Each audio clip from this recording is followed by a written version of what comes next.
Olá, muito bem-vindos a esta nossa devocional. Chegamos ao Salmo de número 4. O Salmo 4, ele em sua estrutura lembra muito o Salmo 90, por ser ele também um salmo de confiança pessoal.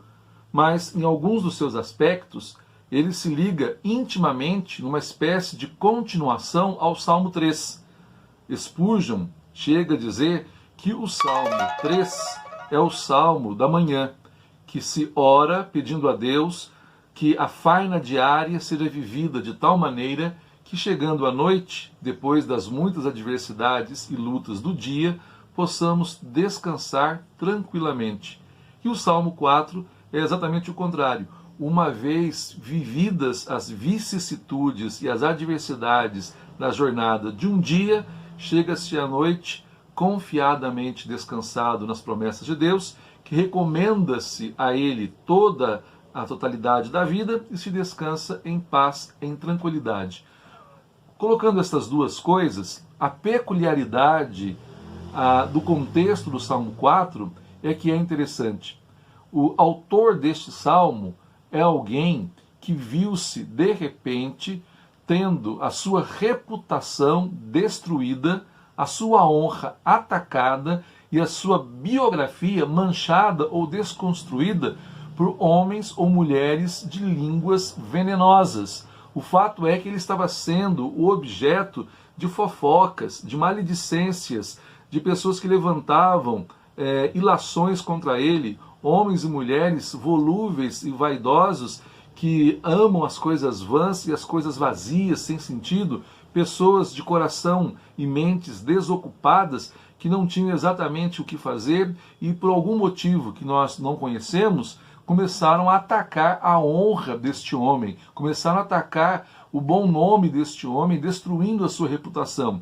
Mas há uma luz neste salmo que nos permite entender um pouco do porquê.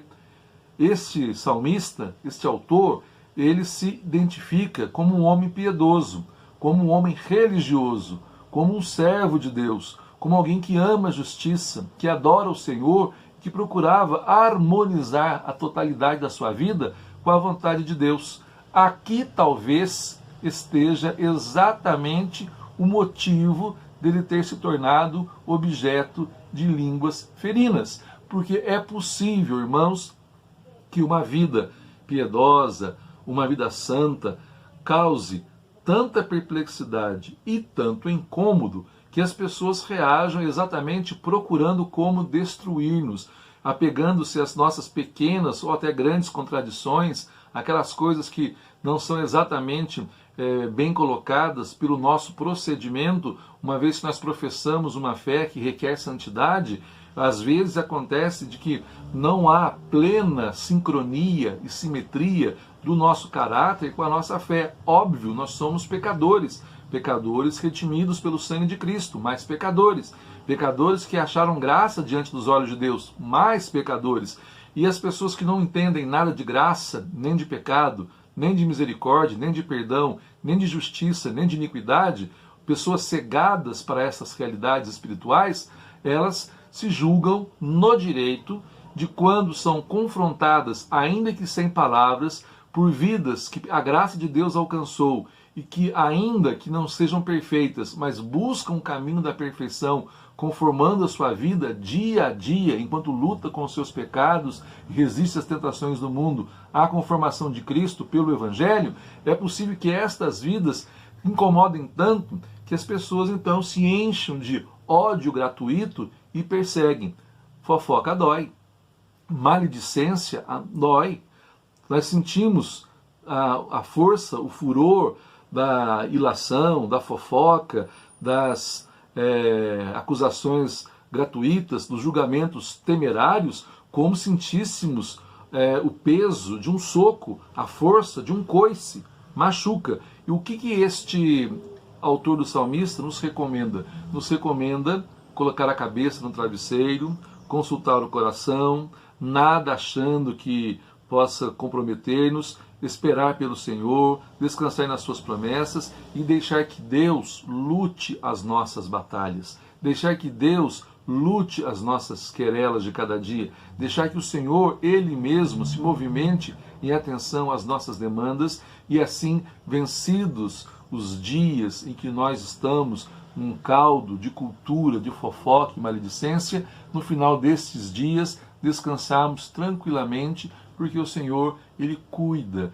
Ele se interessa, Ele pensa a nossa causa e Ele dá atenção a tudo quanto nós pleiteamos da parte dEle. Portanto, nesses dias de terra de ninguém das redes sociais, desses dias de sem limites, imorais e obscenos do mundo digital, do mundo virtual, em que vivemos verdadeiros tribunais cruéis e impiedosos que destroem reputações, comentários que são abusivos e absurdamente violentos, nesses dias em que nos sentimos fragilizados e desprotegidos exatamente por causa dessas circunstâncias e dessas realidades todas que estão postas deste novo mundo digital que nós estamos, apesar de tudo, ainda nos acostumando a ele, é preciso que nós não nos desesperemos.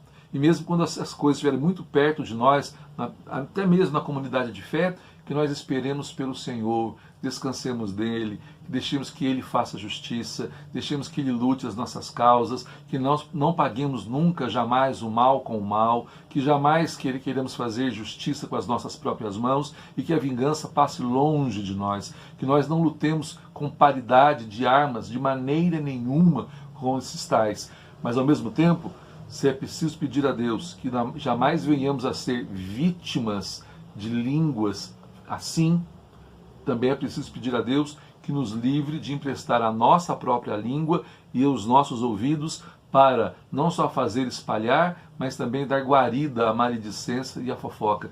Que Deus nos dê a graça de vivermos uma vida reta diante dele, que venhamos a ser protegidos dos dardos inflamados e das setas venenosas da maledicência e da fofoca, que nós tenhamos no travesseiro o nosso melhor conselheiro consultando nosso coração. Se encontrarmos em nós qualquer coisa que porventura esteja em desacordo com a vontade de Deus, confessemos logo arrependidos e abandonemos, não encontrando coisa alguma, que descansemos tranquilamente sob o olhar velador do Senhor, que tem pensamentos de paz a nosso respeito.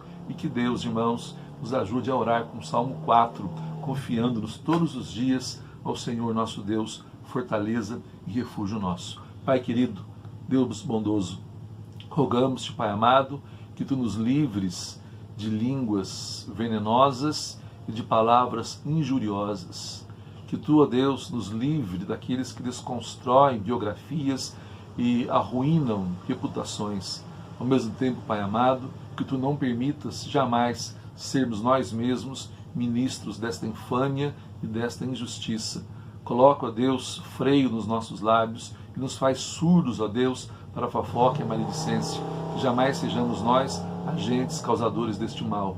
E ao mesmo tempo, Pai amado, concede à nossa vida e às pessoas com as quais convivemos tempos de paz sob os Teus cuidados paternais. Em nome de Jesus. Amém. E que Deus muito, muito te abençoe.